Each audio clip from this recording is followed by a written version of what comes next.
The Crimson Valley Gang thought they were invincible in Nebraska's farmlands. They'd built their reputation through ruthless raids and terror, leaving broken communities across 4 states.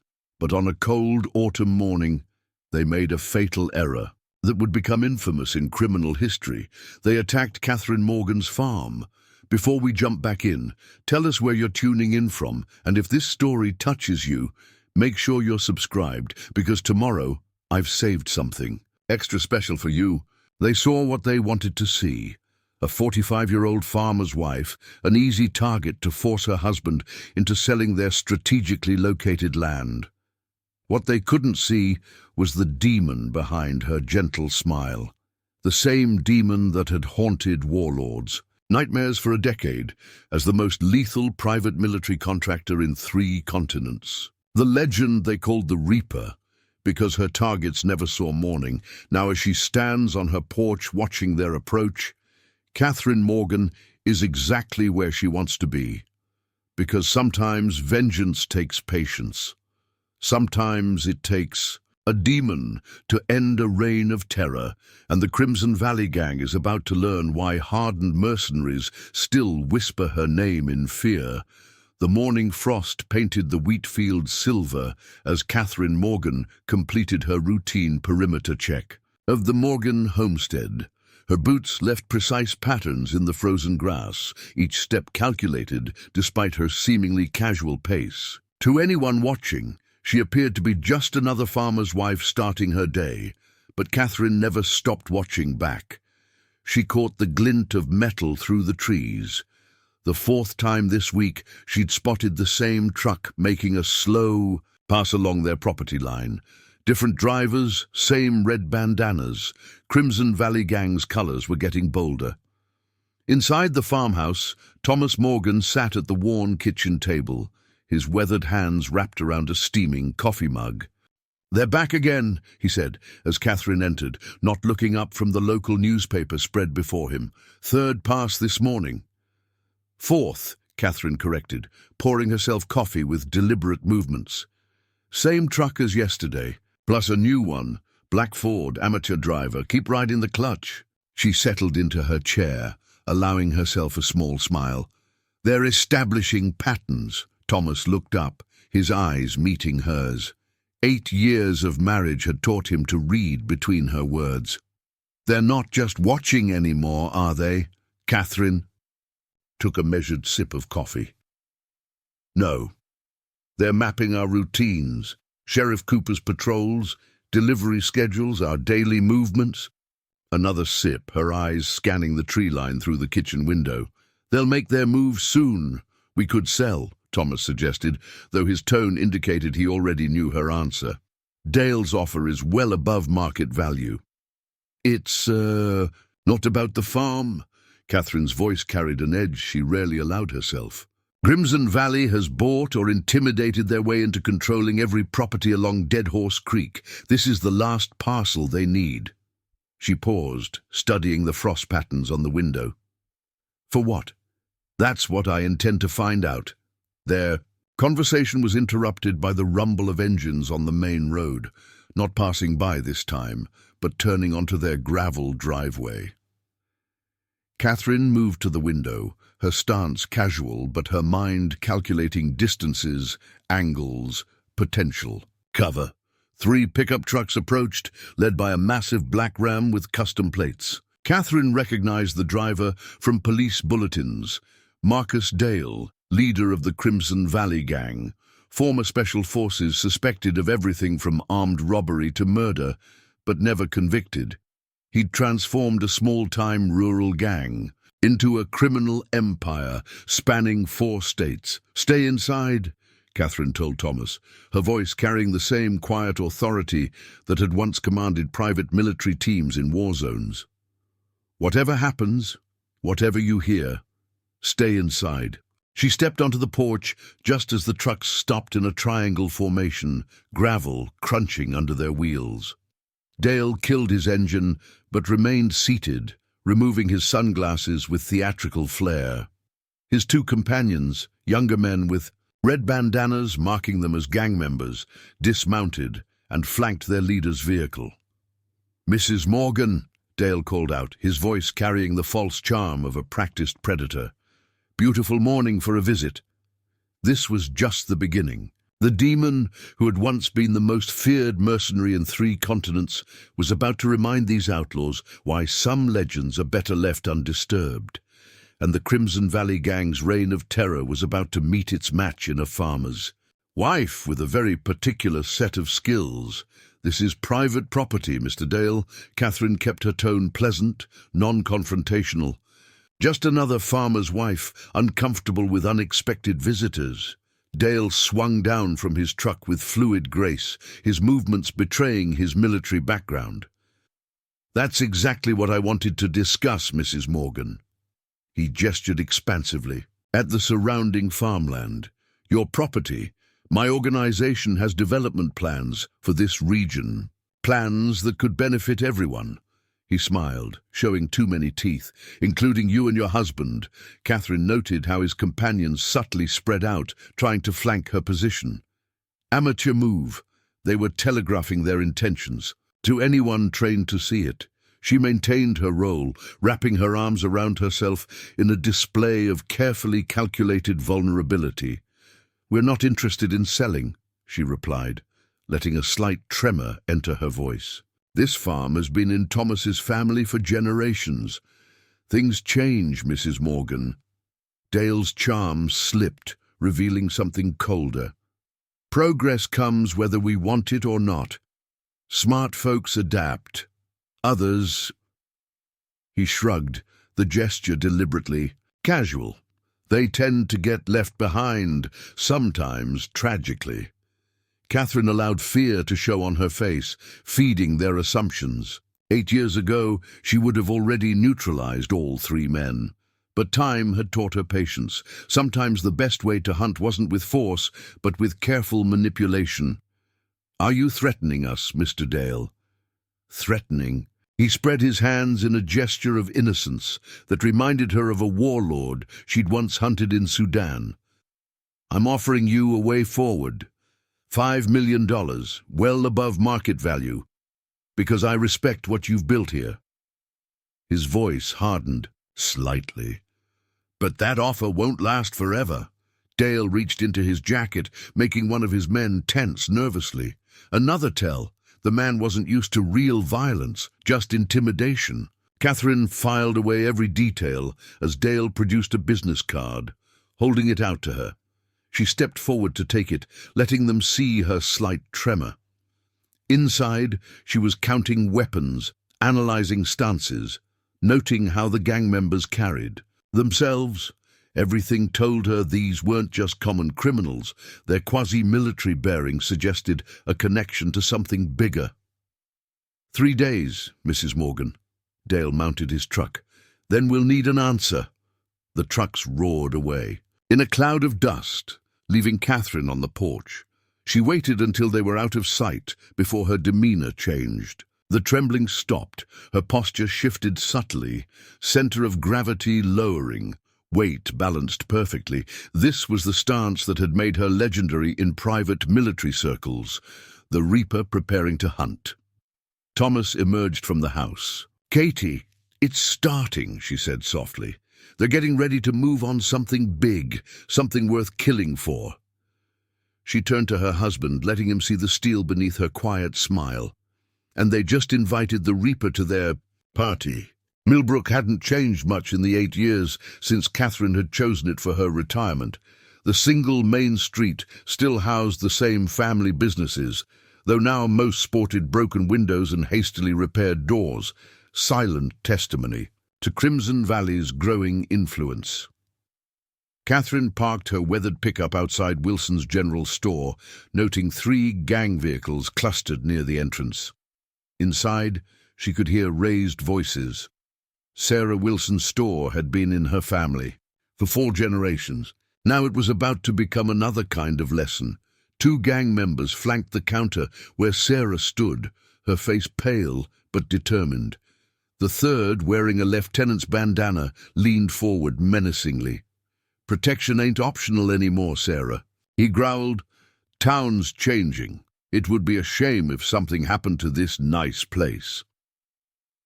Catherine selected a basket, moving quietly through the aisles. Her presence registered. She saw the nearest gang member's hand twitch slightly toward his waistband. Ex-military, that telltale gesture. More evidence something bigger was happening with Crimson Valley. "I've already paid the business association," Sarah's voice carried clearly. "Business association ain't in charge anymore," the lieutenant swept a display of local honey onto the floor. "We are 10,000 a month starting today." Catherine rounded the aisle, her basket filled with normal farm supplies. She kept her movements deliberate, unthreatening. Just another middle-aged woman doing her shopping. "Oh my," she said mildly, stepping in sticky honey. "What a mess. Sarah, do you have a mop? I'd be happy to help clean up." The gang members turned, irritation crossing their faces. The lieutenant started to speak, but Catherine was already moving. "Pass them to the counter, pulling out her wallet. Adding these to my monthly account," she said cheerfully, "and I'll need a case of that new coffee you got in, the whole bean dark roast. Thomas says it's amazing." Sarah blinked, then caught on. "Of course, Katie, I'll get that from the back. Take your time." Catherine smiled at the gang members. "I'm sure these gentlemen were just leaving, weren't you, boys?" The lieutenant stepped closer, trying to use his bulk to intimidate. "This ain't your business, lady." Preparing and narrating this story took us a lot of time. So, if you are enjoying it, subscribe to our channel. It means a lot to us. Now back to the story. "No." Catherine's smile remained pleasant, but her eyes changed subtly. Later, the gang member would try to explain to his brothers what he saw in those eyes. Something cold, something that triggered instincts he'd learned in combat. "My husband's family helped build this town. Sarah's grandfather gave him his first job, so maybe it is my business." She turned back to her shopping list, dismissing them. The insult was deliberate, calculated. The lieutenant's face reddened, his hand twitching again toward his waistband. "You should be careful, Mrs. Morgan." He growled, "Accidents happen." "Yes, they do." Catherine didn't look up from her list. "Like 2 weeks ago when your prospect had that nasty spill out on Route 12, the one that wasn't reported." The gang members exchanged glances. That accident hadn't been reported because it happened during a late-night weapons transfer. No one was supposed to know about it. "We'll finish this later," the lieutenant told Sarah, trying to salvage some authority, but his voice had lost its edge. After they left, Sarah sagged against the counter. "Thank you, Katie, but you shouldn't have. They're dangerous." "Yes, they..." Catherine began cleaning up the honey. "And they're getting more organized. That's what worries me." She worked in silence for a moment, letting Sarah process the implications. The store owner was smart. She'd see the pattern. "They're taking over everything along Dead Horse Creek," Sarah said slowly. "But why? It's just farmland." "Maybe," Catherine finished mopping. "But it's also the most direct route between 2 state lines. Lots of empty land, no cell coverage. In some spots, perfect for moving things that need to stay off the main roads." Sarah's eyes widened. "You think I think," Catherine interrupted gently, "that you should take a vacation. Visit your sister in Iowa, just for a week or 2. "I can't. The store." Catherine's voice was soft but carried absolute authority. "Please, things are about to change in Millbrook. When they do, it's better if certain people aren't around to see it." Outside, Catherine loaded her supplies into the truck. Her phone buzzed, a text from Thomas. "Dale stopped by after you left. Asking questions about our plans for the farm." Catherine smiled. The pieces were moving exactly as she'd predicted. Crimson Valley was getting nervous, pushing harder, which meant they had a deadline. Something big was coming. She drove to the outskirts of town, pulling onto a dusty turnout. From here, she could see Dead Horse Creek stretching toward the state line. 8 years ago, she'd been investigating a weapons trafficking ring that used rural transport companies as cover. The case had led to Nebraska before her employers suddenly terminated her contract. Now Crimson Valley was buying up land along the same route. Her phone buzzed again. Unknown number. The text was brief. "They're watching you, getting nervous, like old times." McCatherine deleted the message. Martinez, her old spotter, was still monitoring things. Good. She'd need backup when the time came. The afternoon sun cast long shadows across the creek as Catherine headed home. In her rearview mirror, she caught glimpses of a truck following at a discreet distance. Amateur surveillance. They were watching her while she watched them. Perfect. Everything was falling into place. The Reaper was about to come out of retirement, and Crimson Valley was about to learn why mercenaries still woke up screaming at the memory of her name. But first, she had to give them exactly what they wanted. One seemingly vulnerable farmer's wife, ready to be used as leverage against her. Husband, the perfect target, the perfect trap. Catherine smiled as she drove. Some predators, after all, hunt best from inside the den. Dr. Michael Bennett's clinic sat on the edge of Millbrook, a modern medical facility built with old farming money. As Catherine pulled into the parking lot, she noted 3 new security cameras, high-end models with infrared capability, not the kind of equipment a small-town doctor normally installed. She found Bennett in his office reviewing patient files on his laptop. The circles under his eyes spoke of sleepless nights. "Mrs. Morgan," he said, closing the laptop quickly, "your physical isn't until next week." "The cameras are new," Catherine observed, settling into a chair. "Expecting trouble, Mike?" Bennett glanced at his office door before speaking softly. 3 Crimson Valley members came in last night. Gunshot wounds. Said it was a hunting accident. He ran a hand through his graying hair. "Thing is, the wounds were from military-grade weapons, not hunting rifles." Catherine kept her expression neutral. "Hunting accident. That's what Sheriff Cooper's report says." "But I saw the damage, Katie.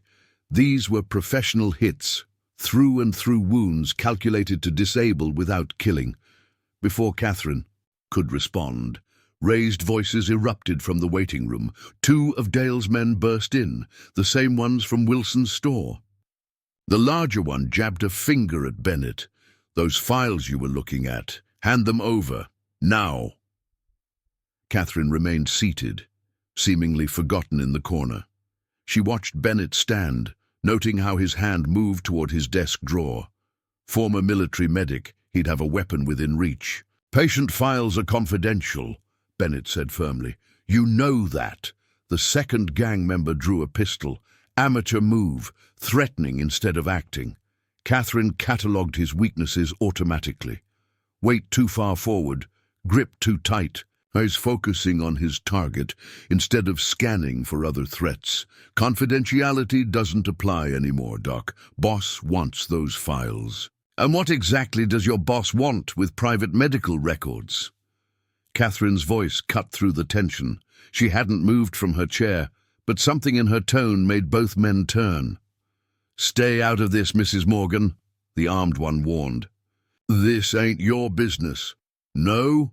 Catherine smiled slightly. "Tell me, did Dale send you all of Dr. Bennett's files, or just the ones about last night's hunting accident?" The gang members exchanged glances. The larger one stepped toward her.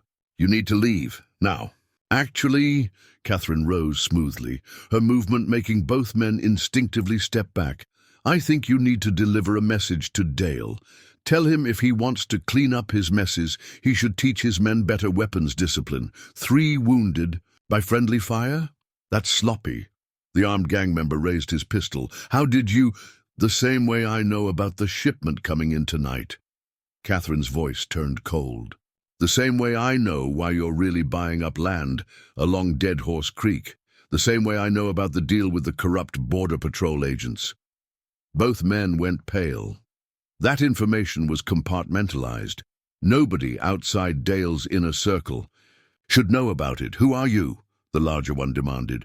"Just a farmer's wife." Catherine moved toward the door, her stride casual but her path taking her inside their reaction zones. For now. But you tell Dale something's changed in his operation. Someone's watching, someone who knows how to look. She paused at the door. Oh, and boys, next time you pull a gun in a doctor's office, she nodded toward Bennett's desk, check if the target is the only one armed.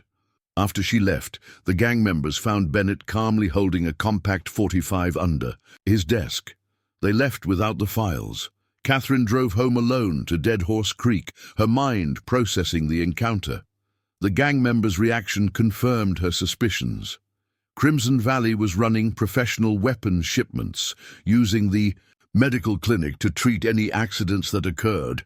But the operation was bigger than just guns. The land purchases, the border patrol connections, the military-grade weapons, it all pointed to something larger. Her phone buzzed. Another text from Martinez. Satellite shows increased activity at abandoned Miller barn. Matches pattern from Qatar job. Catherine's hands tightened on the steering wheel. The Qatar job, her last official contract before being forced into retirement. An international weapons ring using local criminal gangs as cover. The investigation had led to Nebraska before someone high up terminated her contract. Now the same patterns were emerging at home.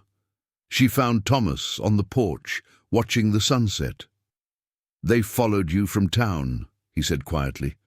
2 trucks keeping. Their distance. They're getting bolder. Thomas studied his wife's face. You're going to let them take you, aren't you? It's the fastest way inside. Catherine touched his arm gently. Dale's organization is moving something big, something worth killing for, but they're sloppy, overconfident, just like in Qatar. That job almost got you killed. No. Catherine's eyes hardened. That job got shut down because we got too close. To someone powerful, someone who didn't want their connection to international weapons trafficking exposed. Now the same operation has surfaced here. She pulled out her phone, showing Thomas the text from Martinez. The Miller barn. That's where they'll take me. Perfect sight lines, multiple escape routes, easy access to Dead Horse Creek. And if you're wrong, Catherine smiled, the expression sending chills down Thomas's spine. It was the smile that had made hardened mercenaries confess rather than face her interrogation. I'm not wrong. By this time tomorrow, Crimson Valley will make their move. They'll use me as leverage to force you to sell the farm. Her voice carried absolute certainty. And that's when the Reaper comes out of retirement. That's when we finish. What started in Qatar.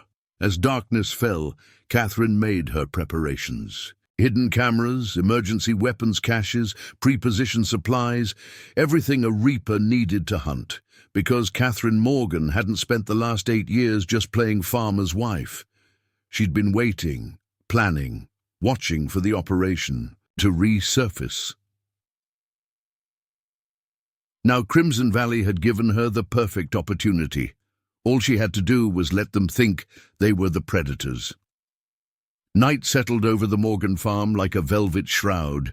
Catherine sat in darkness, watching her security feeds. The cameras she'd hidden around the property showed 5 Crimson Valley members taking positions in the tree line. Their movement patterns confirmed her suspicions. These weren't ordinary criminals. They moved with military precision, using standard tactical approaches. Her phone buzzed silently. Martinez updating. Facial recognition confirms 3 of Dale's new members are ex-Delta Force. Same unit that disappeared in Qatar. Catherine smiled in the darkness. The pieces were falling into place. The same unit that had provided security for the weapons shipments she'd been investigating before her contract was terminated. Now they were here, working with Crimson Valley. Headlights swept across the farmhouse as 2 black SUVs approached. Not pickup trucks this time. The real professionals had arrived. They're here, she said softly. Thomas's voice came from the darkness behind her. Last chance to do this differently. No. Catherine checked her hidden transmitter one last time. They need to think they have control. Need to get inside their operation. She touched his hand briefly. Remember the signal. If I don't send it every 6 hours, contact Martinez. I remember. Thomas's voice was tight with concern. Just come back to me. Always. The first flashbang crashed through the front window, exactly where Catherine had predicted. The tactical team breached with professional efficiency. Two-man teams, coordinated movement, synchronized timing. In another life, she would have commended their technique. Catherine let them find her in the kitchen, appearing appropriately. Terrified, the team leader, face hidden behind a tactical mask, zip-tied her hands with practiced ease. Target secured, he reported into his radio. No complications. They moved her quickly to the waiting SUV. Through her carefully crafted mask of fear, Catherine noted every detail. 6-man team, latest-gen tactical gear, military hand signals. This was no ordinary gang operation. Dale waited by the vehicles, watching with satisfaction. Mrs. Morgan, sorry about the dramatic entrance, but we needed to make a point. What do you want? Catherine let her voice tremble. Same thing as before. The farm. But now your husband has extra motivation to sell. The drive to the Miller barn took exactly 12 minutes. Catherine counted every turn, noted every radio call. The tactical team maintained strict communications discipline, another sign they weren't typical criminals. Inside the barn, the setup confirmed her analysis. Professional guard positions, modern surveillance equipment, secure communications. Center. This wasn't just a temporary holding site, this was an operations base. They secured her to a chair in a central office, giving her a clear view of their activities. Overconfidence. They wanted her to see their strength, their professionalism, to feel helpless. Dale pulled up a chair. Don't worry, this won't take long. Your husband's already received our demands. Once he signs the transfer papers, you'll be free to go. Catherine maintained her frightened demeanor while observing everything. Through the office windows, she could see teams unloading crates from a newly arrived truck, military shipping containers, serial numbers matching the pattern. From Qatar, why? She asked, letting tears fill her eyes. Why our farm? There's nothing special about that land. Actually, there is. Dale leaned back, enjoying his moment of superiority. Dead Horse Creek is about to become very important. Certain business opportunities are opening up. Your farm is the final piece we need. A commotion at the loading dock drew his attention. One of the tactical team members approached rapidly. Sir, we've got a problem. The shipment manifests don't match. Someone's been tampering with the routing codes. Dale's casual demeanor vanished. Show me. Catherine watched them examine documents at a nearby desk. The tactical team member pointed to something on a laptop screen. These serial numbers, they're being tracked. Someone's monitoring the shipments. Impossible. Dale's voice carried real concern now. Those codes are classified military eyes only. Not anymore, the team member lowered his voice.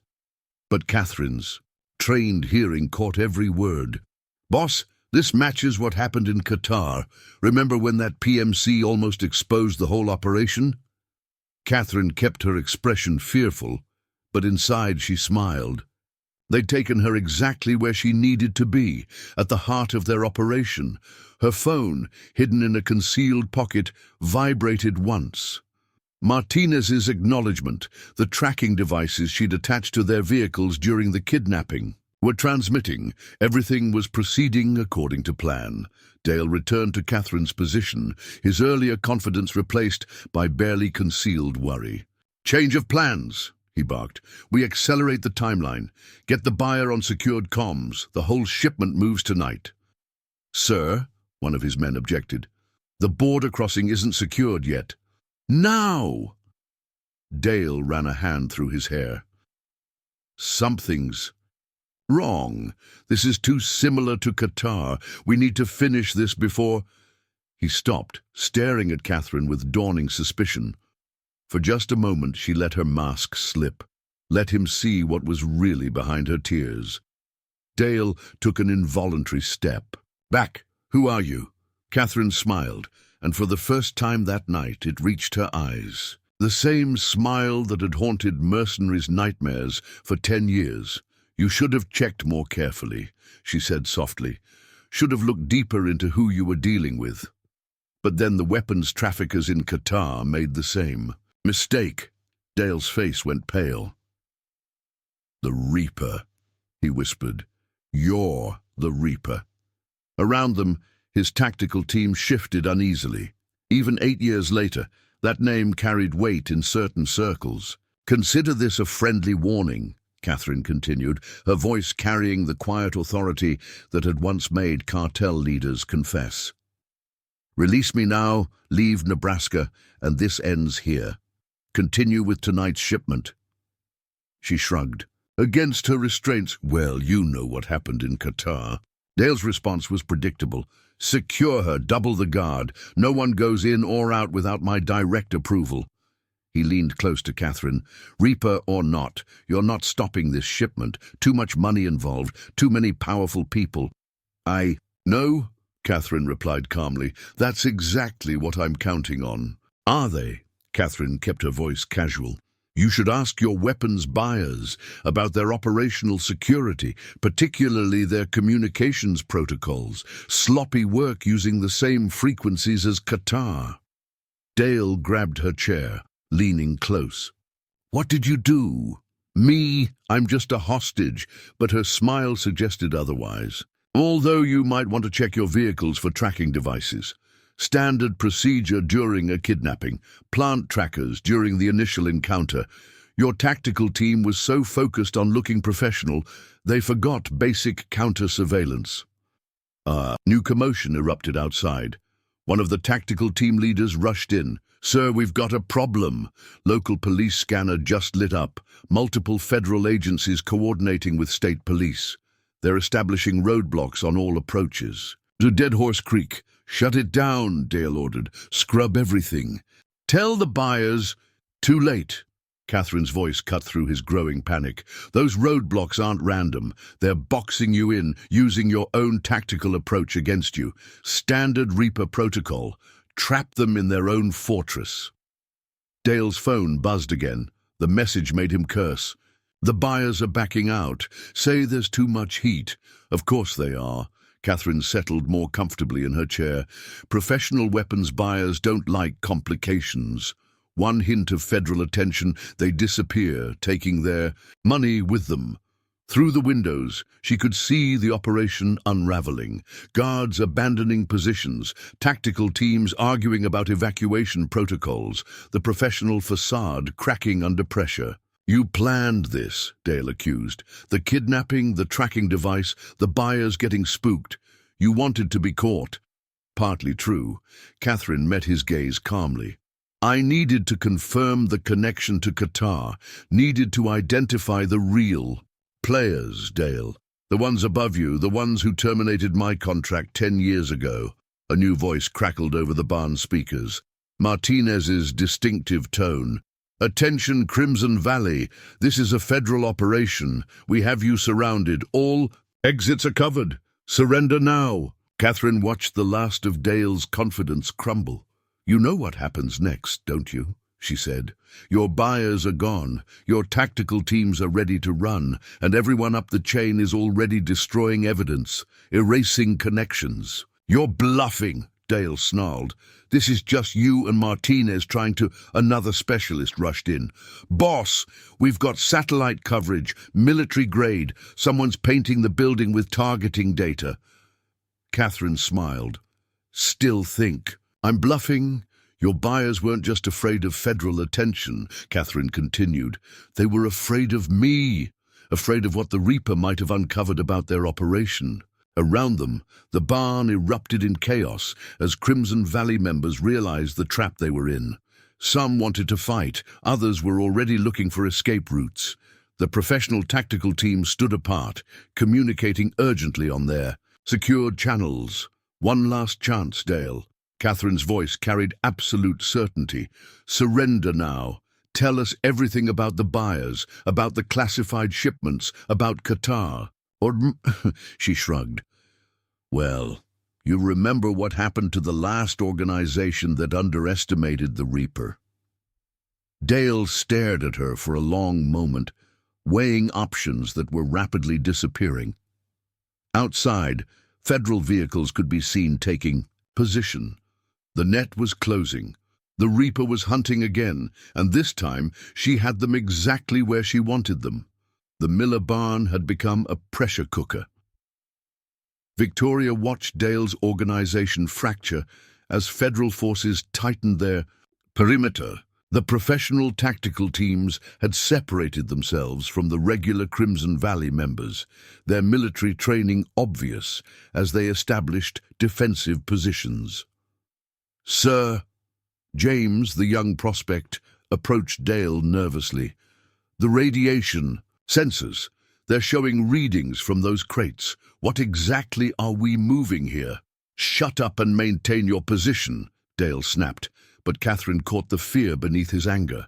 The operation was unraveling faster than he could control. "Tell him, Dale," Catherine suggested calmly from her chair. "Tell him about the specialized weapons components, the ones that need those lead-lined containers, the ones your buyers are willing to pay millions for." "I said shut up." Dale drew his pistol, but his hand shook slightly. The tactical team leader stepped forward. "Boss, we need to make a decision. Local police scanners show federal tactical units moving into position, at least 3 different agencies."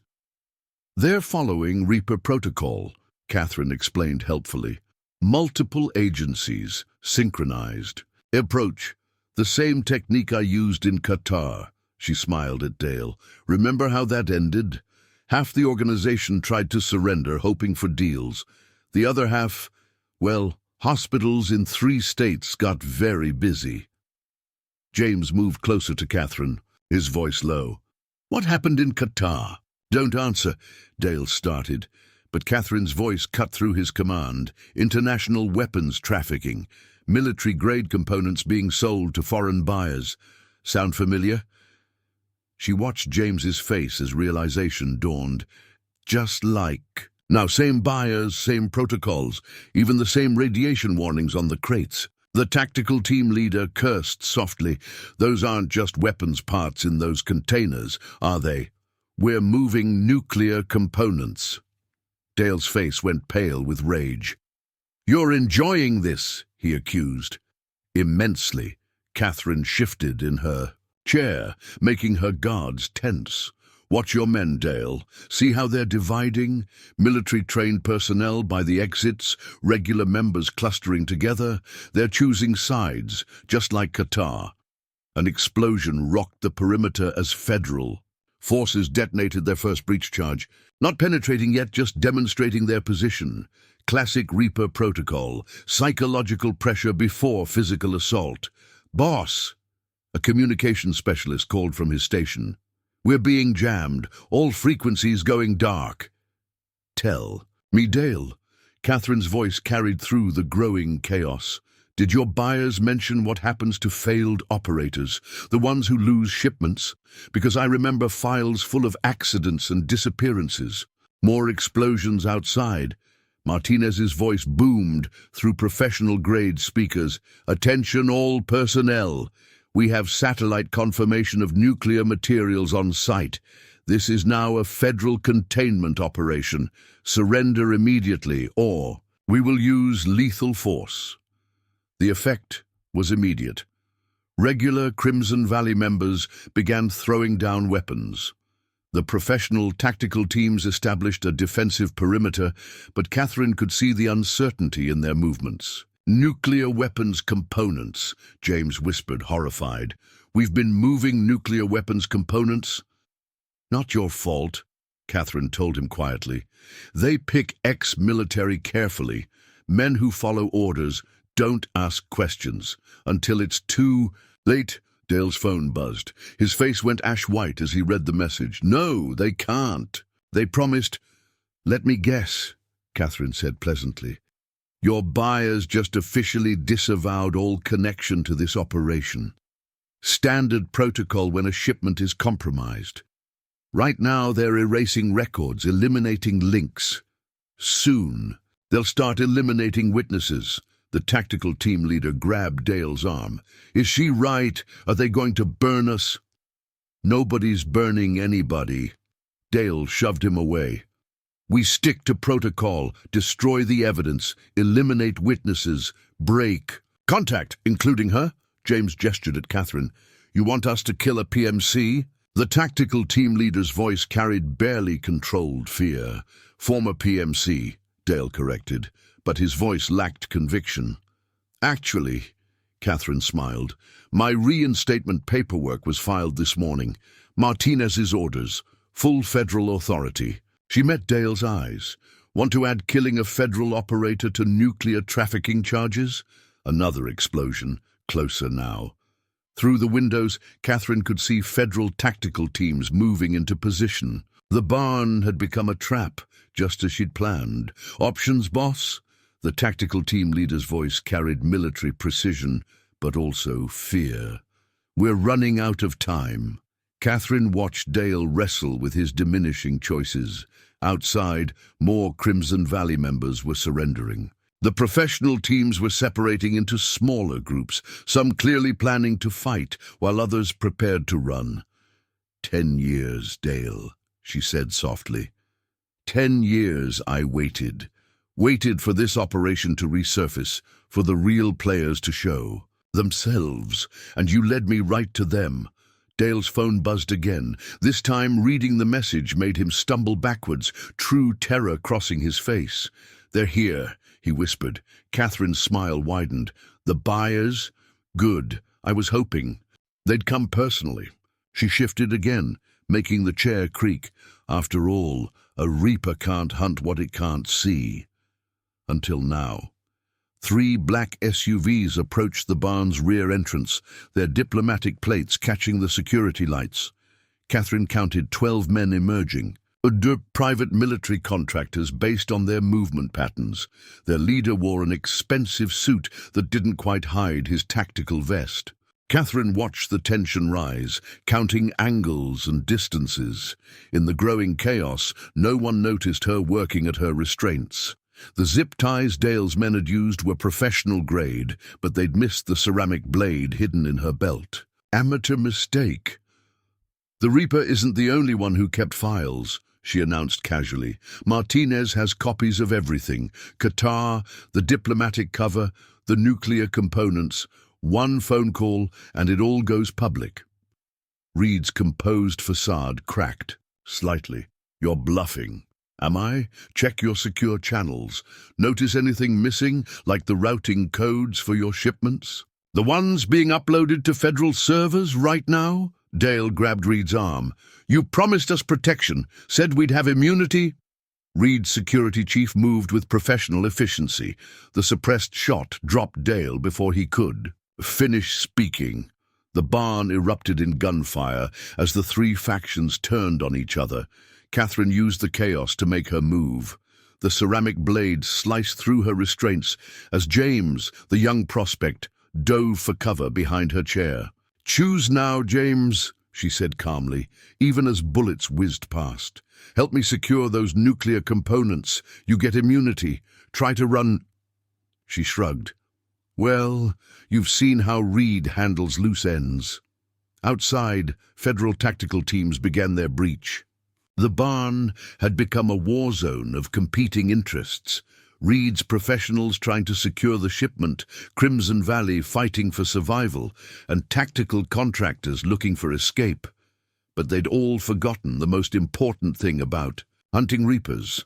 Sometimes the most dangerous predator is the one you think you have trapped. Catherine moved through the chaos like a shadow, James covering her flank.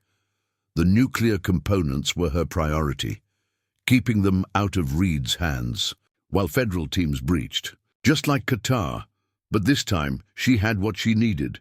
Proof of the international conspiracy, proof of Reed's involvement, and witnesses ready to talk.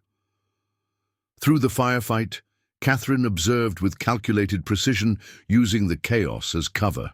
James stayed close, following her lead as she navigated between shipping containers. His military training showed good situational awareness, proper tactical spacing. "The nuclear components," she said during a brief pause in shooting. "Where exactly?" "Storage Bay 3, James replied, checking his ammunition. "Lead-lined containers, radiation warnings, but Reed's men are between us and—" A burst of gunfire interrupted him as one of Reed's security teams spotted them. Catherine pulled James behind a concrete pillar, analyzing angles and positions. 3 professionals with tactical gear and suppressed weapons. Former special forces based on their movement patterns. "Remember your force recon training," she said calmly. "What's the counter for a 3-man wedge formation?" James blinked, then understood. As Reed's men advanced, he and Catherine split up, using crossing lines of fire to break their coordinated approach. The Reaper's reputation hadn't been exaggerated. She dropped 2 operators with precise shots to their body, armor disabling without killing, while James forced the 3rd to retreat. "Nice work," Catherine acknowledged as they moved forward through the barn. Over the speakers, Martinez announced the federal breach was beginning, multiple explosion points creating chaos and confusion. "Secure those containers," Reed's commanding voice cut through the gunfire. "Nothing else matters." "He's desperate," Catherine observed, leading James through a service corridor. "Nuclear components are just his cover story. There's something else in those containers, something worth killing for." They reached a catwalk overlooking storage. Bay 3. Below, Reed's men were preparing to move the specialized containers, while remnants of Crimson Valley engaged in a running gun battle with the tactical contractors. Catherine's phone vibrated. A text from Martinez. "Satellite confirms unique. Thermal signature from containers. Not matching the nuclear profile." "James," she said quietly, "what color was the radiation warning symbol on those containers?" "Red and black. Standard." He stopped, realization hitting. "Wait, nuclear warnings are magenta and yellow." "Exactly," Catherine smiled grimly. "Reed's been playing everyone. Even his own buyers think they're getting weapons-grade nuclear materials. But he's shipping something else, something worth creating an elaborate cover story." A new explosion rocked the barn as federal tactical teams made their first entry. Reed's security forces responded with professional precision, while the remaining Crimson Valley members scattered. "Boss," one of Reed's operators called out. "Federal breach teams on 3 sides. We're running out of time." "Get those containers loaded," Reed ordered. "Use Protocol 7 if you have to." Catherine's expression hardened. "Protocol 7, just like Qatar." "What's Protocol 7, James?" asked, ducking as bullets sparked off the catwalk railing. "Thermite charges. Destroy everything rather than let it be captured." Catherine checked her ammunition. "That's how they buried the evidence last time. Burned it all, including their own men." Below, Reed's operators began planting charges while continuing to hold off federal teams. The barn had become a complex battlefield. Federal agents breaching from multiple points, Crimson Valley fighting for survival, tactical contractors looking for escape routes, and Reed's professionals trying to protect their cargo.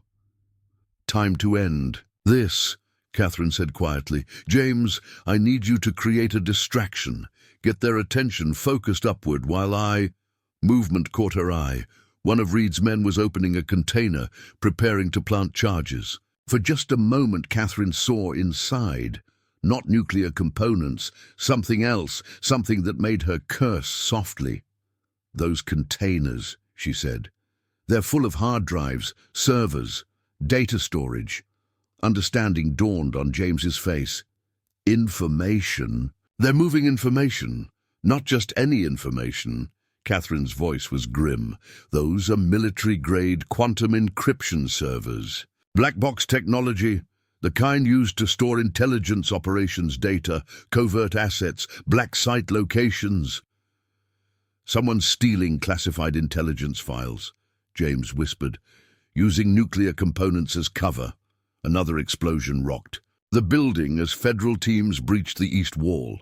Through the chaos, Catherine spotted Reed heading for a secure exit, protected by his remaining operators.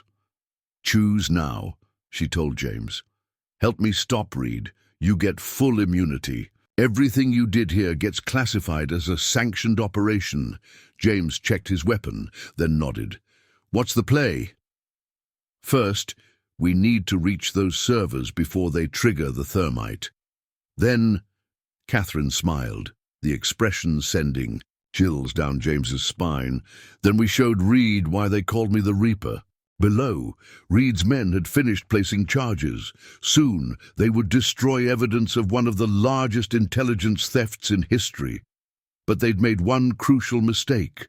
They'd given the Reaper exactly what she needed: proof of an international conspiracy, proof of Reed's true operation, and a chance to finish what started in Qatar. Catherine moved to the catwalk's edge, her voice carrying that quiet authority that had made hardened mercenaries surrender rather than face her. "Now, James, show me what Force Recon taught you about hunting predators." The Reaper was done playing defense. It was time to remind everyone why that nickname had haunted criminal nightmares for 8 years. Catherine and James moved through the firefight with practiced efficiency, using the chaos as cover while they navigated between shipping containers. His Force Recon training complemented her experience: good situational awareness, proper tactical spacing. "Why would Reed risk this?" James asked as they took cover behind a steel crate. "Stealing classified intelligence is a death sentence, if caught, because information is power," Catherine replied, checking her angles. "Those servers contain operational data, mission details, agent identities, black site locations, everything needed to compromise Western intelligence operations." Through the chaos, they could see Reed's men working frantically to secure the containers while holding off federal teams. The barn had become a complex battleground as multiple forces converged. "Sir," one of Reed's operators called out urgently, "we've got 3 minutes before thermite activation. Fail safes are armed." Reed's voice carried clear authority. "Load what we can, burn the rest, no evidence survives." Catherine keyed her hidden comm. "Martinez, you getting this?"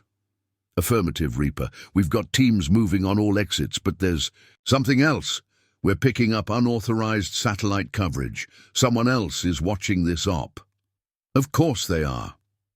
Catherine's eyes narrowed as she studied Reed's movements. "He's not working alone. Someone higher up is coordinating this. Someone with access to military satellites." A new explosion rocked the building as federal teams breached another section. Through the smoke, Catherine caught glimpses of Reed conferring urgently with his security chief. "Interesting," she murmured. "They're not moving toward any of the obvious exits." James scanned the area. "There's nothing else except—" He stopped. "The grain silo. It connects to the old tunnel system under the property. The tunnels that just happen to lead to Dead Horse Creek." Catherine smiled grimly. "Where I'm betting, they have transport waiting. That's why they needed the land, not just for moving shipments, but for building escape routes." Another operator approached Reed, this one carrying specialized communications gear. "Sir, we've got confirmation. Asset Team 2 is in position at the extraction point." Reed checked his watch. "Time to move. Trigger the charges in 2 minutes. No loose ends." "James." Catherine's voice was quiet but carried absolute authority. "Those tunnels, how well do you know them?" "Did 3 reconnaissance runs when I first joined. They branch in 4 directions, but the main line runs straight to the creek." "Good." Catherine checked her weapon. "Because we're not letting them destroy those servers. Too much intelligence data, too many operational secrets. Time to show them why a Reaper always has a backup plan." She keyed her comm again. "Martinez, be advised. Targets are using underground tunnels for extraction. Get units to the creek exit point and stand by for some fireworks." "What are you planning?" James asked as they moved into position. Catherine's smile was cold. Reed's not the only one who planted charges. 8 years as a farmer's wife gave me plenty of time to prepare this barn. They think they're going to destroy evidence? Let's see how they handle having their escape route cut off.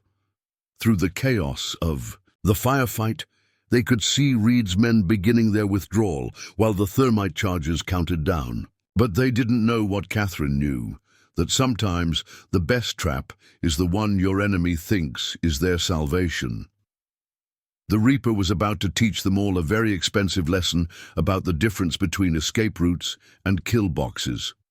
Stay close, Catherine told James as they moved to intercept. And remember, in close-quarters combat, psychology is as important as tactics. These men are professionals, but they're also running scared. That makes them predictable. Reed's voice carried clearly over the gunfire. 2 minutes to thermite activation. All teams begin withdrawal. Ready to hunt some predators? Catherine asked, checking her weapon one final time. James nodded, his military training evident in his stance. Lead the way, Reaper. The real endgame was about to begin, and this time the hunters were about to become the hunted. Through the smoke-filled barn, Catherine and James made their way toward the hidden tunnel entrance. Reed's men were already moving the first server containers while the thermite charges ticked down. "Sir," one of Reed's operators called through their tactical frequency, "Federal teams are converging on all surface exits." "That's why we have the tunnels," Reed replied calmly. "Stick to the extraction plan." Catherine positioned herself behind a support column, studying their movement patterns. "Notice anything interesting about their formation, James?" he observed for a moment. "They're moving in units of 3, standard special operations protocol for underground extraction." "Exactly, which means they've done this before." Catherine checked her watch. "Martinez, status on creek position?" "Teams in place, Reaper, but we're picking up something else. Multiple vehicles approaching from the north. High-end tactical gear." "Their backup plan," Catherine explained to James. "Reed always layers his operations, surface teams, tunnel teams, and," she smiled coldly, "a cleanup team to eliminate anyone who knows too much." The first server container disappeared into the tunnel entrance. Reed directed his men with practiced efficiency, but Catherine could see the tension in his movements. He knew what was at stake if those servers were captured. 1 minute to thermite activation, Reed's security chief announced. Catherine keyed her hidden transmitter. "All units stand by protocol echo, 30 seconds. James checked his ammunition. "What's protocol echo?"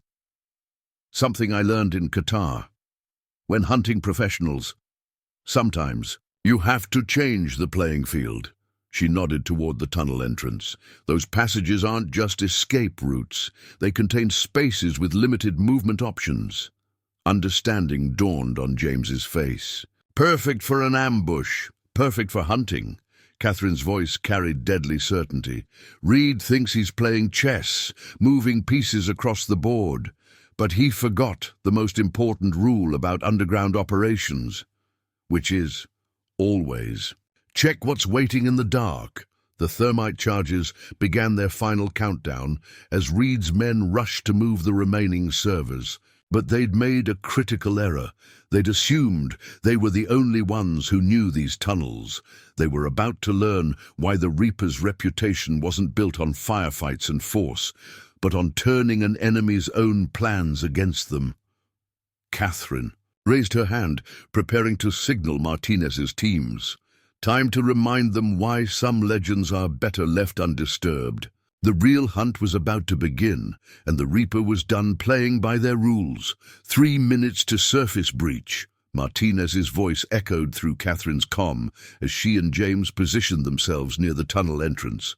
The thermite charges continued their countdown while Reed's men rushed the remaining servers underground. Catherine keyed her transmitter. "All units hold position. Wait for my signal." She turned to James. "Tell me about the tunnel layout, every detail."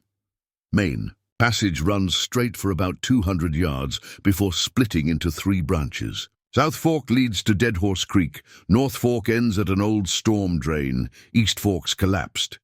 James sketched a quick diagram in the dust.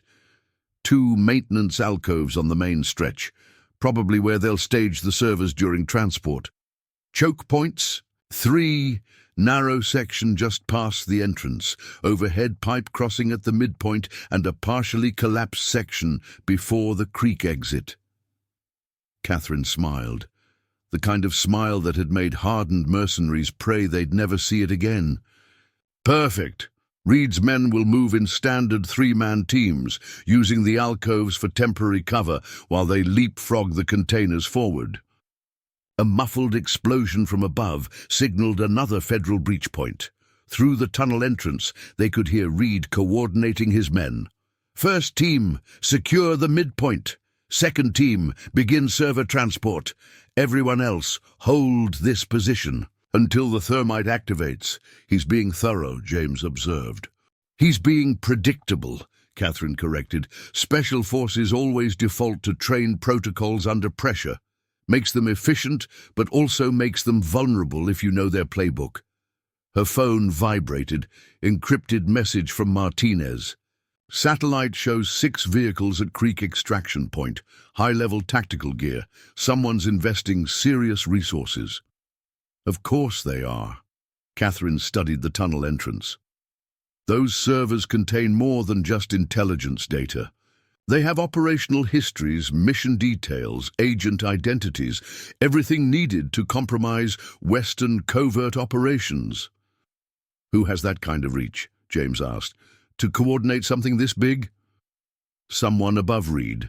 Someone with military, satellite access, diplomatic coverage, and enough influence to bury the Qatar operation. She checked her watch. But first, we need to stop those servers from reaching the creek. Ready to hunt some professionals? James nodded, checking his gear. With practiced efficiency. What's the play? Reed's men will move in sequence. Advanced team, server transport, rear security. Standard underground extraction protocol. Catherine's voice carried quiet authority. But they don't know about the sensors I installed in these tunnels 8 years ago, or the charges I planted in those maintenance alcoves. Understanding dawned on James's face. You're going to collapse their staging points, among other things. She smiled. A Reaper always prepares the hunting ground. The first team of Reed's operators disappeared into the tunnel. They're tactical. Lights cutting through the darkness. Professional movements, precise spacing, everything by the book. 30 seconds to thermite activation. Reed's voice carried from above. Catherine keyed her comm. Martinez, status on the Creek team. In position, Reaper, but we're picking up encrypted communications, multiple frequencies. Someone's coordinating with the extraction team. Copy that. Stand by for target illumination. She turned to James. Remember your force recon training about underground warfare? Limited visibility, compromised communications, restricted movement options. He checked his weapon. Perfect terrain for psychological warfare. Exactly. These men are professionals, but they're also human. Fear works differently underground. Catherine's eyes held the cold calculation that had made her legend. Time to remind them why they call me the Reaper. The thermite charges began their final countdown as more of Reed's operators moved into the tunnel. But they didn't know what. Catherine knew that sometimes the most dangerous predator is the one who's had years to prepare the hunting ground. Above them, Federal teams continued their breach. But the real battle wouldn't be fought in the barn. It would be fought in the darkness below, where a Reaper had spent 8 years planning this exact moment. All units, stand by for Protocol Omega, Catherine transmitted. And remember, in the tunnels, sound travels. Make them hear what's hunting them. James checked his tactical light. Ready when you are. Catherine's smile was terrifying in its calm. Time to teach them why some legends are whispered in the dark. The hunt was about to begin, and the Reaper was going to remind everyone why that name had haunted nightmares for nearly a decade. because in the darkness beneath Dead Horse Creek, a different kind of predator was waiting, one that had turned these tunnels into more than just escape routes. She'd turned them into a tomb. "Move," Catherine ordered softly, and they slipped into the darkness after their prey. The real game was about to begin, and Reed's professionals were about to learn the difference between being hunters and being hunted. In the tunnels below Dead Horse Creek, the legend of the Reaper was about to be reborn. Their footsteps echoed softly through the tunnel as Catherine and James moved deeper into the darkness. The tactical lights from Reed's advance team flickered ahead, creating shifting shadows on the curved walls. "Martinez," Catherine whispered into her comm. "Begin sound deployment. Protocol 7. Through the tunnel system, hidden speakers activated, broadcasting carefully chosen sounds, distant footsteps, metallic scraping, echoing whispers. Psychological warfare designed to unsettle even trained operators. "Boss, did you hear that?" One of Reed's men called ahead, his professional demeanor cracking slightly. "Focus," Reed's voice carried back. "Standard formation. Keep those servers moving." Catherine smiled in the darkness. "They're already breaking protocol. Listen to their movement patterns." James nodded. "Tighter grouping than standard. They're bunching up." Fear changes how professionals think, makes them forget their training. She checked her tactical display, especially when they can't trust their senses. The tunnel curved ahead, leading to the first maintenance alcove. Through their low-light optics, they could see Reed's men staging the first server container, preparing for the next leg of transport. "Sir," one of the operators reported through their tactical frequency. "First checkpoint secured. Beginning. Server transfer." "Confirmed," Reed replied. "Second team, move up to—" A deep rumbling interrupted him as Catherine triggered the first set of charges. Not enough to collapse the tunnel, but enough to shower Reed's men with dirt and debris. Panic erupted in their tactical channel. What was that? Cave in. Maintain formation. Now they're thinking about weight loads, Catherine explained quietly to James, about structural integrity, about being buried alive. She keyed her comm again. "Martinez, status on the Creek team?" "Still. Holding. But those vehicles at the extraction point, they're diplomatic plates. Someone's got government backing." "Of course they do." Catherine's voice was cold. "This was never about weapons or nuclear materials. Those servers contain everything needed to compromise Western intelligence operations. Someone's trying to rewrite the global playing field. Through their optics, they could see Reed's men regrouping, trying to maintain professional discipline while fear worked its way into their minds. "Second team, report," Reed demanded. "Alcove is secure, but, sir, these supports don't look stable. Keep moving. We have a timeline." Catherine triggered another charge, this one closer. More debris rained down as hidden speakers broadcast the sound of straining metal and cracking stone. "They're not just afraid now," she told James.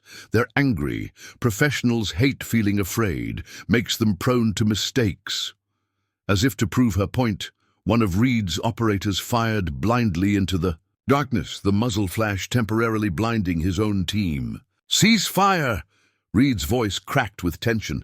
"Maintain discipline!" But the damage was done. His men were jumping at shadows, their professional formation degrading as primal fears took hold. "You've done this before," James observed. "Used tunnels as hunting grounds." Catherine's smile was visible even in the low light.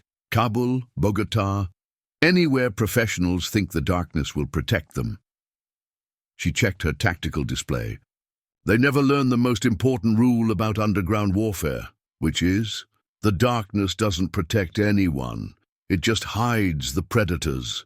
Another rumble shook the tunnel as Catherine triggered the third set of charges. This time, the maintenance alcove partially collapsed, forcing Reed's men to abandon one of the server containers. "Sir!"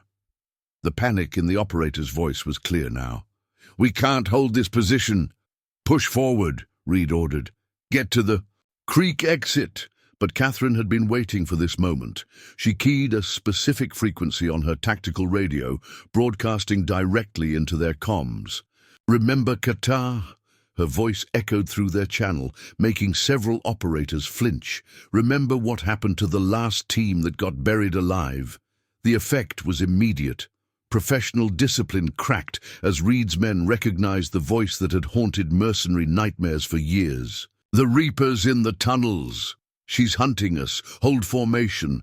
But it was too late. The careful coordination of their extraction plan had devolved into barely controlled panic, just as Catherine had planned. Because sometimes the most dangerous weapon isn't a gun or an explosion. Sometimes it's dark, and in these tunnels, the Reaper was about to remind everyone why that name meant death. The tunnel air grew thicker as Catherine and James advanced through the darkness. Ahead, Reed's men were fracturing, their professional formation dissolving into clustered groups around the server containers. Security breach. One of Reed's operators called through their tactical frequency. Multiple contact points in the tunnel system. Catherine triggered another sonic deployment. The sound of footsteps echoed from multiple directions, making it impossible to identify the source. They're everywhere. Hold position. We need to move these servers. Reed's voice cut through the chaos, but even his practiced authority showed strain. All teams, push forward. Get to the creek extraction point. Martinez, Catherine whispered into her comm. Status on the creek team? Ready, Reaper. But something's changed. Those diplomatic vehicles, they're getting reinforcements. High-level tactical gear, military-grade communications. Catherine's eyes narrowed in the darkness. Someone's getting nervous. Time to increase the pressure. She activated a specific set of charges, not to cause damage, but to create a controlled cave-in behind Reed's position. The rumble of falling earth echoed through the tunnel system. Exits blocked. We're trapped. Find another way out. Notice their spacing now, Catherine told James quietly. They're breaking every protocol for underground operations. James studied their heat signatures through his tactical display, bunching up around the servers, making themselves easy targets. Fear. Does that even to professionals? She keyed her tactical radio again. Remember me, Marcus. Remember what happened to your team in Qatar? Reed's response was immediate. The Reaper's dead. This is just psychological warfare. Am I? Catherine's voice echoed through their comms. Check your server containers. The ones carrying all that classified intelligence data. The ones worth killing for. Through their optics, they could see Reed's men frantically checking the containers. The fear in their movements was obvious now. The kind of fear that makes even trained operators make mistakes.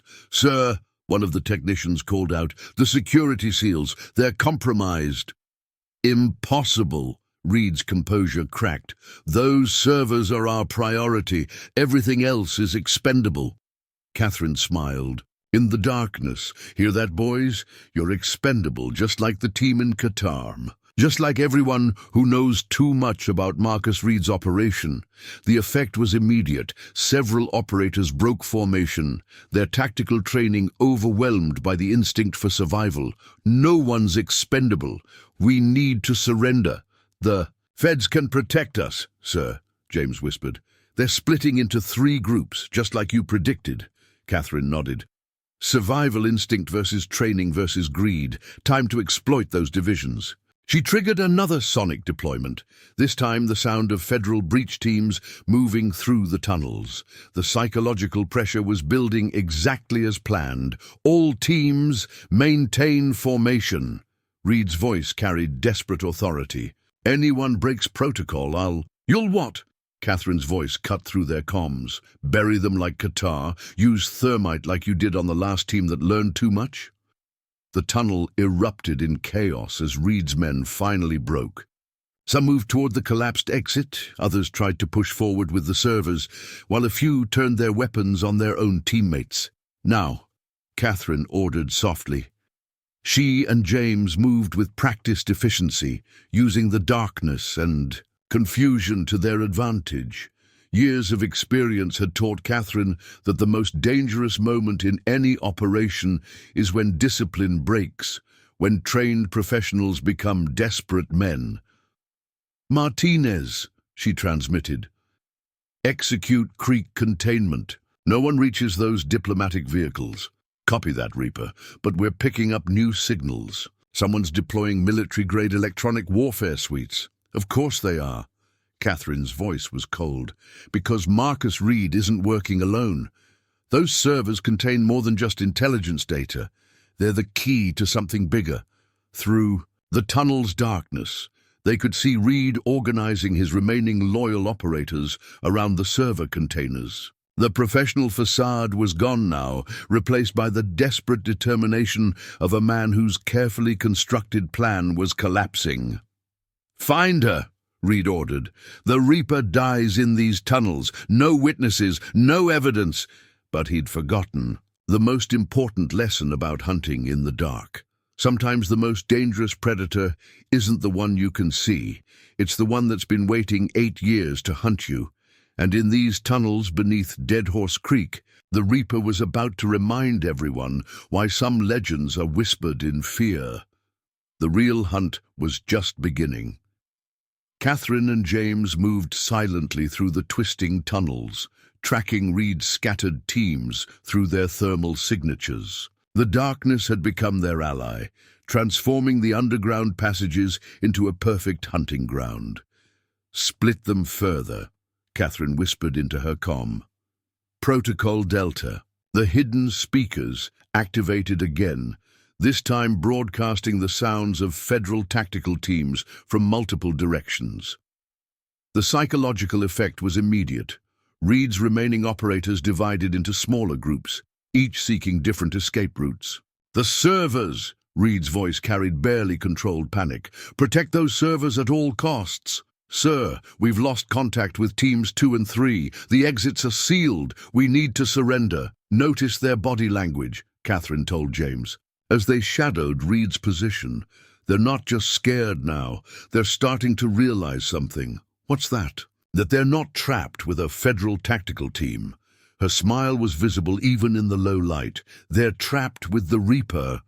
Through their optics, they could see Reed's remaining loyal operators forming a defensive circle around the server containers.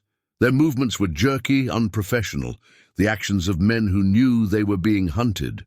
"Martinez," Catherine transmitted. "Status on the diplomatic vehicles?" "Still holding position at the creek, Reaper, but we're picking up encrypted transmissions on military frequencies. Someone high up is getting nervous." "They should be." Catherine's voice was cold. "Those servers don't just contain classified intelligence. They're proof of something bigger, something worth sending diplomatic teams to retrieve." A burst of gunfire erupted ahead as one of Reed's groups fired blindly into the darkness, their muzzle flashes temporarily illuminating the tunnel walls. "Cease fire," Reed ordered. "Maintain discipline. We just need to reach the creek extraction point." "Like your team reached extraction in Qatar," Catherine's voice echoed through their tactical frequency. "How many of them made it out of those tunnels, Marcus? How many survived the thermite?" The effect was devastating. Several more operators broke formation, their survival instinct finally overriding their training. "She's hunting us. The tunnels are death traps. We need to surrender." "Now," Catherine ordered softly. She and James moved with practiced efficiency, using the chaos to their advantage. In the confined space of the tunnel, Reed's remaining men had nowhere to run as federal tactical teams breached from multiple points.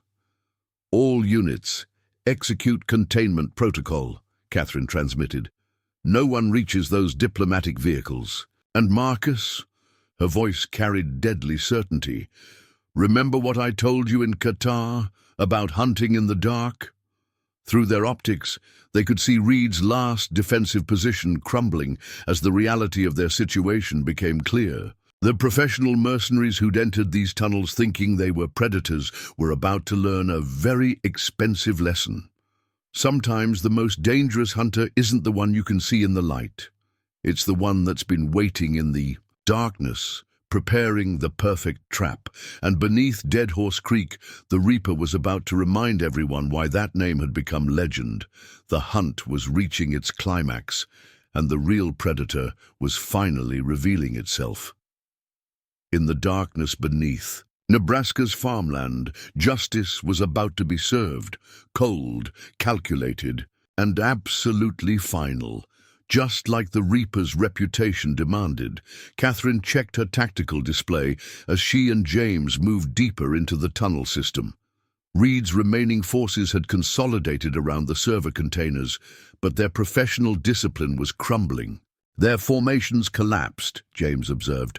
No proper security spacing, compromised fields of fire. When professionals panic, they make amateur mistakes. Catherine triggered another series of charges, the controlled detonations driving Reed's men further into her prepared kill zone. Martinez, status? Creek team in position, Reaper, but those diplomatic vehicles are deploying something new, military-grade electronic countermeasures. Through their night vision, they could see Reed organizing his final defense. The server containers had been arranged in a circular pattern, creating improvised cover. "Hold this position." Reed's voice carried desperate authority. "The extraction team will reach us."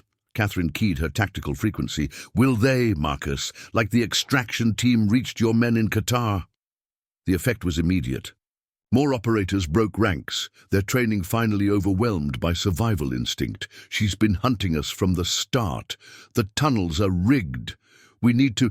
A new explosion cut through the chaos as federal teams breached another section. The underground space became a complex battlefield of shadows and echoes. "James," Catherine's voice was deadly calm, "remember what Force Recon taught you about confined space combat? Control the angles, manipulate psychology, exploit terrain." "Exactly. And what's the most important rule about hunting professionals? Make them doubt their training."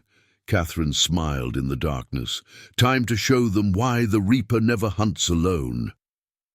They moved with practiced coordination, using the tunnel's acoustics to multiply their presence.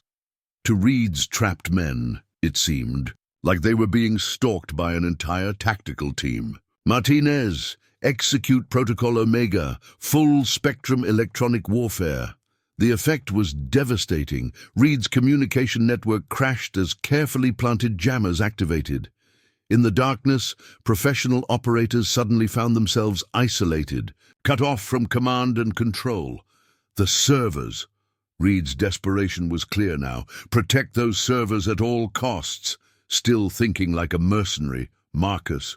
Catherine's voice echoed through the tunnels. "Still believing this is about money?" Through their optics, they could see Reed's men realizing the truth about their situation. They weren't facing a federal tactical team or a rival mercenary force. They were being hunted by something far more dangerous, something that had spent 8 years preparing this exact moment. The Reaper was about to collect her due, and in the darkness beneath Dead Horse Creek, legends were about to become real. The hunt was reaching its climax, and justice was about to be served with terrifying efficiency, just as the Reaper had planned all along. In the suffocating darkness of the tunnel system, Catherine moved like a ghost, systematically dismantling Reed's defenses. The server containers had become a fortress of last resort, surrounded by increasingly desperate operators. "Sir." 1. Have Reed's men called through failing comms. East tunnel collapsed. West tunnel blocked by federal teams. We're boxed in. Through their tactical optics, Catherine and James watched Reed's remaining forces cluster tighter around their precious cargo. The servers held more than classified intelligence. They contained proof of something that made even hardened mercenaries. "Chauffeur." "Martinez," Catherine whispered into her secured channel. "Report on diplomatic vehicles." "They're deploying something new, Reaper. Military-grade quantum encryption suites. Someone's trying to establish a direct uplink to those servers." Catherine's eyes narrowed in the darkness. They're not just trying to extract the data, they're trying to verify it. She turned to James. Those aren't ordinary intelligence files. They're proof of something bigger. A burst of gunfire erupted as Reed's men fired at shadows, their professional discipline completely shattered. "Hold! A formation!" Reed's voice carried an edge of panic. "The extraction team will reach us. We just need to—" "Like the extraction team reached your men in Kabul?" Catherine's voice echoed through their failing comms. "Or Qatar? How many operators have you sacrificed, Marcus? How many teams are buried to protect your secrets?" The psychological impact was immediate. More operators broke ranks, their training finally overwhelmed by survival instinct. "She's been playing us from the start. The tunnels are a trap. We need to surrender."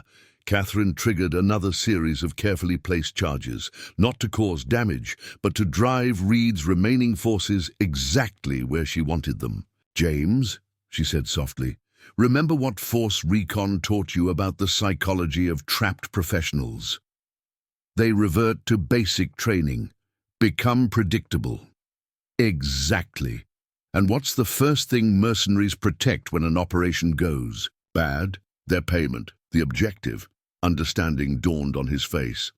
"The servers." Catherine smiled in the darkness. "They think those servers are their ticket to survival. They don't realize they're actually proof of their crimes." Through their optics, they could see Reed organizing a final defensive position.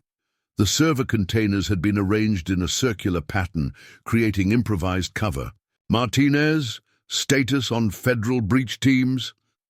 "In position, Reaper, but those diplomatic vehicles are still active. We're picking up signals we've never seen before. Someone's deploying classified technology." "Of course they are." Catherine's voice was cold. "Because Marcus Reed isn't working alone. Those servers contain something worth burning international treaties for." Another explosion rocked the tunnel system as federal teams breached a new section. The underground space became a complex battlefield of shadows and echoes. "All units!" Reed's desperation was clear now. "Protect those servers at any cost. They're worth more than your men's lives?" Catherine's voice cut through their tactical frequency. "Like Qatar? Like every other team you've sacrificed?" The effect was devastating. The last threads of professional discipline snapped as Reed's operators realized the truth about their situation. "Sir, we're getting emergency signals. The diplomatic team is falling back. We're being abandoned." Catherine keyed her comm one final time. "Remember what I told you in Qatar, Marcus, about the difference between professionals and predators?" Through their optics, they could see Reed's face as realization. Hit. His carefully constructed operation wasn't just failing, it had been compromised from the start. The Reaper hadn't just been hunting them. She'd been exposing something much bigger, something that made even diplomatic immunity meaningless. In the darkness beneath Dead Horse Creek, justice was about to be served, cold, calculated, and absolutely final. Just as the Reaper had planned all along. The real hunt was reaching its climax, and the truth about Reed's operation was about to be exposed to the light, along with everyone who'd helped hide it. The legend of the Reaper was about to remind everyone why some names are whispered in fear, and why some secrets are worth killing, to protect or expose. Catherine crouched behind a crumbling support beam, her breathing steady despite the chaos unfolding around her. James covered the far end of the tunnel, his weapon trained on the narrowing bottleneck where Reed's men had regrouped. Their makeshift fortress around the servers was now a hive of panic, their desperate voices echoing in the confined space. "Martinez," Catherine said softly into her comm, her tone calm and clinical. "Activate Contingency Alpha. We can't let those vehicles establish a connection to the servers. If they get even a fragment of that data—" "I know," Martinez interrupted. "EMP sequence initiated.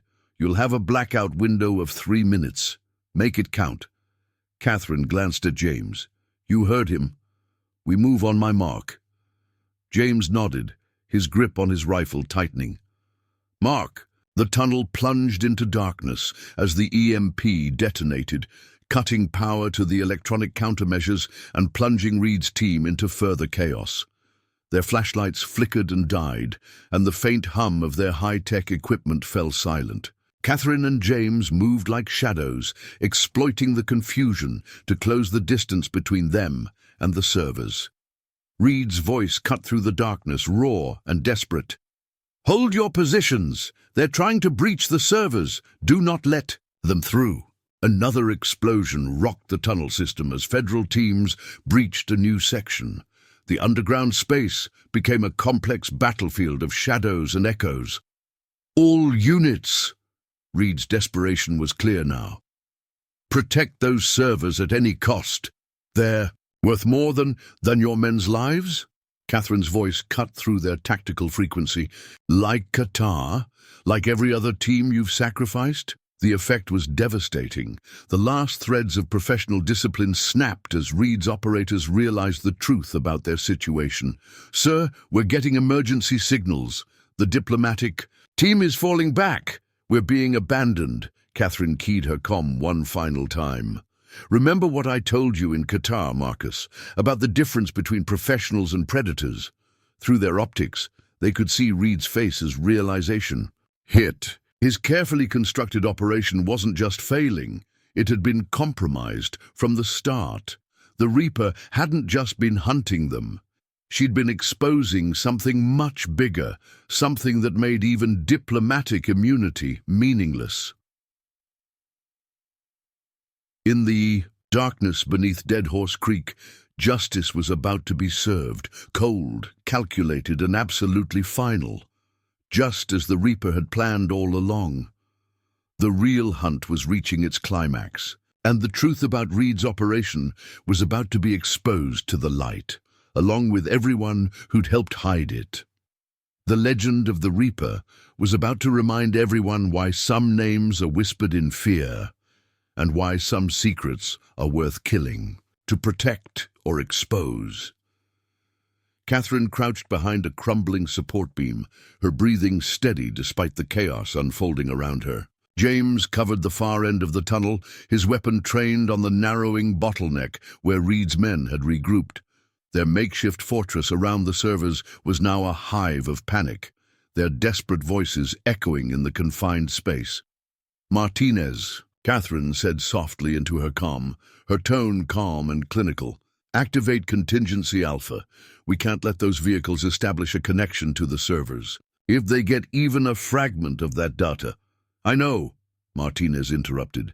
"EMP sequence initiated. You'll have a blackout window of 3 minutes. Make it count." Catherine glanced at James. "You heard him. We move on my mark." James nodded, his grip on his rifle tightening. "Mark!" The tunnel plunged into darkness as the EMP detonated, cutting power to the electronic countermeasures and plunging Reed's team into further chaos. Their flashlights flickered and died, and the faint hum of their high-tech equipment fell silent. Catherine and James moved like shadows, exploiting the confusion to close the distance between them and the servers. Reed's voice cut through the darkness, raw and desperate. "Hold your positions! They're trying to breach the servers! Do not let them through!" Catherine stiffened, her jaw tightening. "How much time do we have?" "Minutes, maybe less. Whatever's on those servers is worth breaking every international law we've got on record." James cursed under his breath. "They're desperate. They know we've got them cornered." Catherine's mind raced. The servers were safe for now, physically secure in federal custody, but if someone managed to remotely access the data, everything they'd fought for would be meaningless. Worse, it would give Reed's shadowy backers a chance to spin the narrative before the truth could come to light. "Martinez," she said, her voice sharp. "Initiate Black Protocol. Disable every possible network uplink within a 5-mile radius. I don't care if you have to fry satellites. Cut them off." There was a pause before Martinez replied. "Understood. Black Protocol initiated." "But if we do this—" "Do it!" Catherine snapped. "We'll handle the fallout." James shot her a questioning look, but she ignored it. turning to face the federal commander approaching from the vehicles. The older man's face was set in a hard line, his eyes scanning her with a mixture of respect and wariness. "Agent Voss," he greeted her, using her official title for the first time. "You've done us a great service tonight, but this operation is far from over. What exactly are we dealing with here?" Catherine hesitated, glancing at James before answering. "This isn't just a mercenary operation. Those servers contain evidence of a conspiracy that spans multiple countries, involving corrupt officials, private military contractors, and—" She paused, her voice dropping. "People with enough influence to make diplomats risk war to protect them."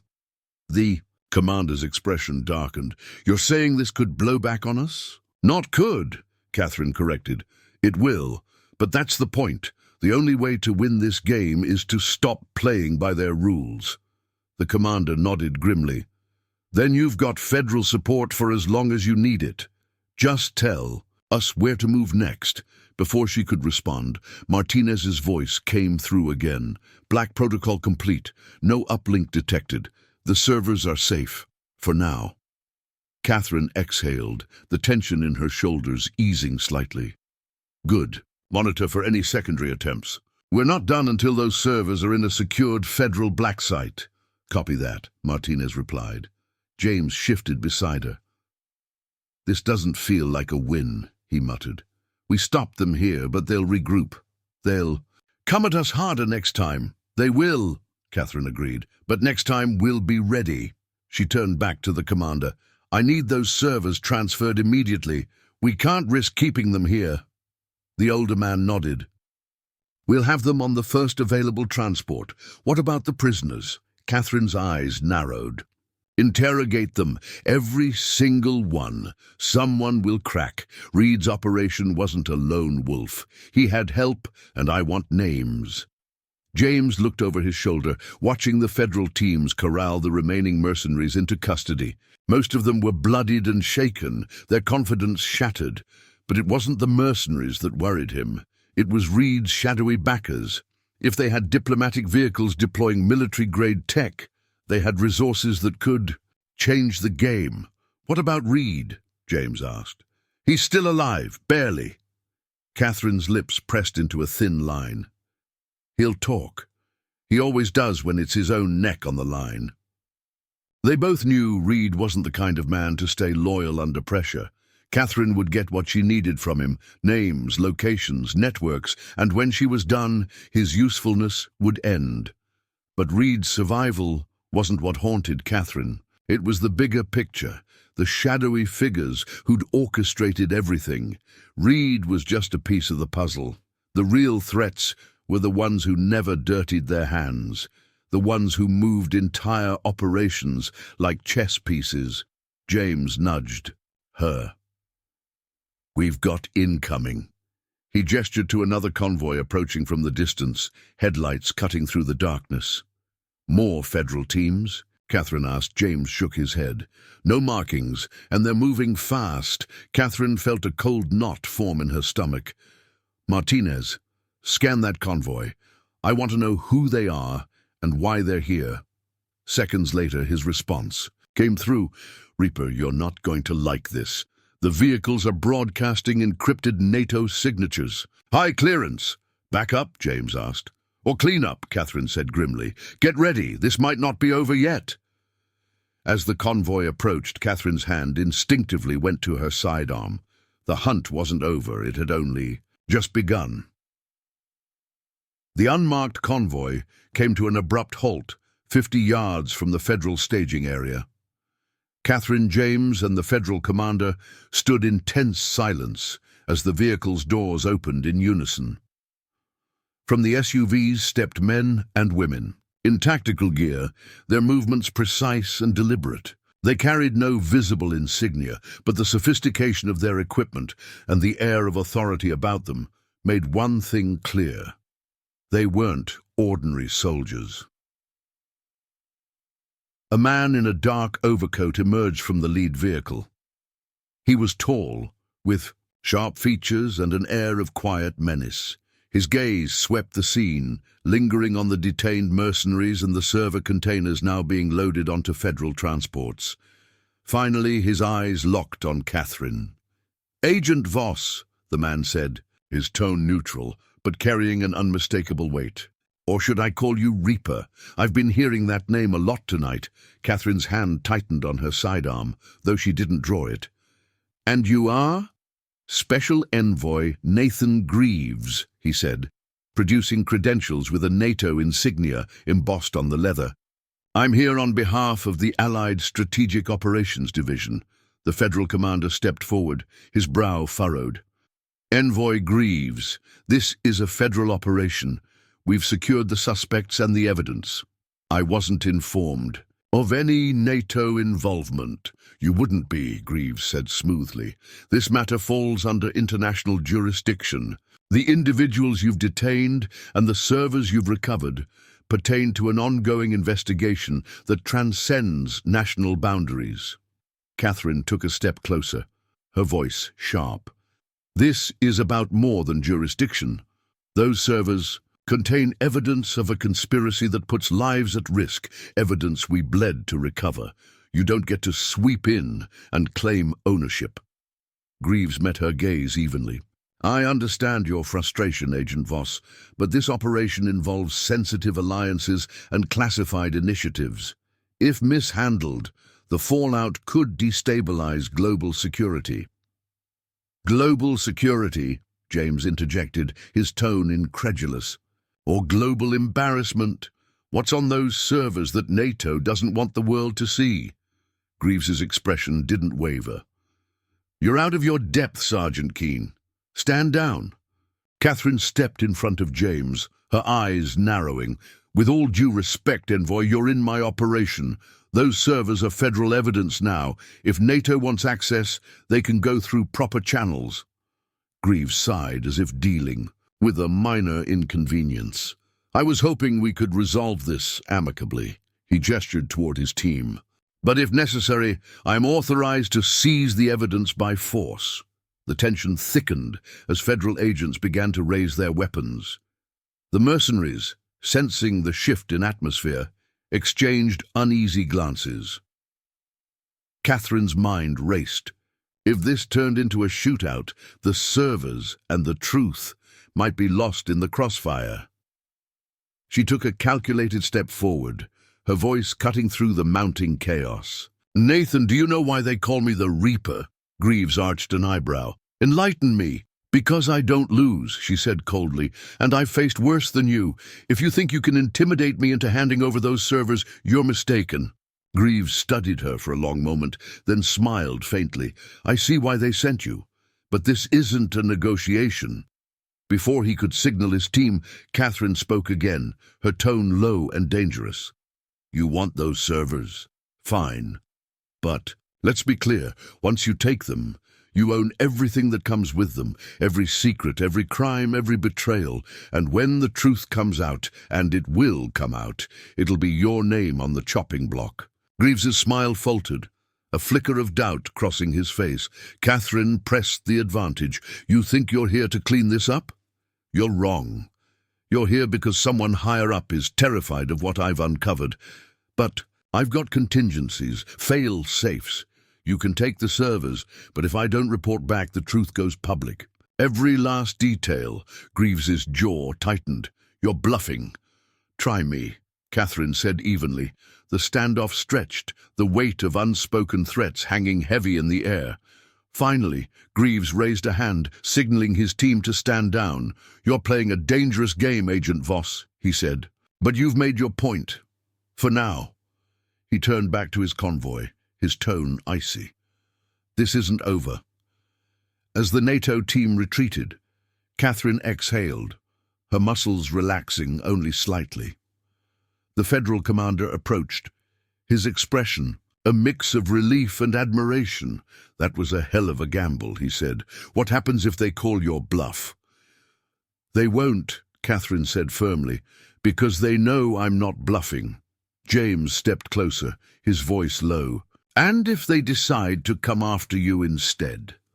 Catherine glanced at him, a faint smirk playing at her lips. Then they'll learn why you never hunt the Reaper." As the night deepened and the federal teams prepared to move out, Catherine allowed herself a moment to reflect. The servers were secure, for now, but the game they were playing had just escalated to a whole new level. The shadowy figures behind Reed's operation weren't going to back down quietly. The hunt wasn't over. It had only just begun. The convoy of unmarked NATO vehicles disappeared into the darkness, but Catherine's unease lingered like smoke in the tunnels. She turned to James and the federal commander, her voice sharp and controlled. "Martinez, update!" she barked into her comms. Martinez's voice crackled back. "We've swept the immediate area. No more hostiles detected, but satellite imagery shows increased activity at known NATO black sites in the region. Whatever was on those servers, it's got their top brass scrambling." "Good," Catherine replied. "Scrambling people make mistakes, and mistakes leave trails." James leaned against the wall, arms crossed. "You really think they'll let this slide? Greaves doesn't seem like the type to lose gracefully." "He won't," Catherine said, pulling a small device from her tactical vest. It was an encrypted data drive, small enough to hide in the palm of her hand. She held it up for James to see. "But we're not playing their game anymore. We're playing mine." James frowned. "What is that?" "A copy," Catherine said simply, "of everything on those servers." The federal commander's head snapped up. "You had a team duplicate the data without authorization?" Catherine turned to him, her gaze unwavering. "Authorization wasn't a luxury we could afford. The moment this operation went live, I knew they'd try to bury it. I wasn't going to let that happen." The commander hesitated, his face a mask of conflicting emotions. Finally, he sighed and rubbed a hand over his face. "You better hope this gamble of yours doesn't blow up in our faces, Agent Voss. If NATO finds out—" "They won't," Catherine interrupted. "Not until it's too late." James stepped forward, lowering his voice. "What's on that drive, Cat? The way you've been talking, it's not just dirty contracts and black ops budgets, is it?" Catherine's expression hardened. "No, it's worse. Those servers contained more than proof of Reed's mercenary operations. They held intelligence on an international trafficking ring, one tied directly to high-level diplomats, military leaders, and corporate executives. Names, dates, transactions, everything." James's eyes widened. "Trafficking, human trafficking? Children, soldiers, political dissidents," Catherine said grimly. "It's not just greed. This is systemic corruption on a global scale." And Reed wasn't just a mercenary. He was the fixer, the one who tied it all together. That's why they were so desperate to protect him. The commander cursed under his breath. "If this gets out, it'll start a firestorm." "Exactly," Catherine said. "And that's why they'll come after us. Not just NATO, but everyone with something to lose." James shook his head. "Then why not? Release it all now? Blow it wide open and let the chips fall where they may?" "Because chaos doesn't equal justice," Catherine said. "If we release this recklessly, it'll be dismissed as conspiracy theory or buried under counter-narratives. We need to control the timing, the messaging. We need to make sure it can't be ignored or spun." Martinez's voice cut in again. "Reaper, I'm getting chatter from allied networks. Looks like Greaves is already requesting jurisdictional overrides. They're trying to pull strings to shut us down." "Let them try," Catherine said. "We've already won the first round. Now we focus on the endgame." James studied her for a moment. "You've thought this through, haven't you?" "I've had 8 years to think it through," Catherine said, her voice like steel. "Every operation, every betrayal, every sacrifice, it's all led to this. I'm not just hunting Reed. I'm hunting the system that made him possible. The Federal commander squared his shoulders. "You're playing a dangerous game, Agent Voss. You're making a lot of enemies, and some of them won't hesitate to take you out." Catherine met his gaze without flinching. "Let them come. I've faced worse and I've survived. This isn't about me. It's about the people they've hurt, the lives they've destroyed. I'm not stopping until every single one of them is exposed." James smirked. "And people wonder why they call you the Reaper. Catherine allowed herself a faint smile. Because I finish what I start. As the federal teams began their withdrawal, Catherine took one last look at the tunnels. They had been her battlefield, her hunting ground. But the real war was waiting above, on the surface, in boardrooms, embassies, and shadowy backrooms where power was traded like currency. The Reaper wasn't done. The hunt was just beginning.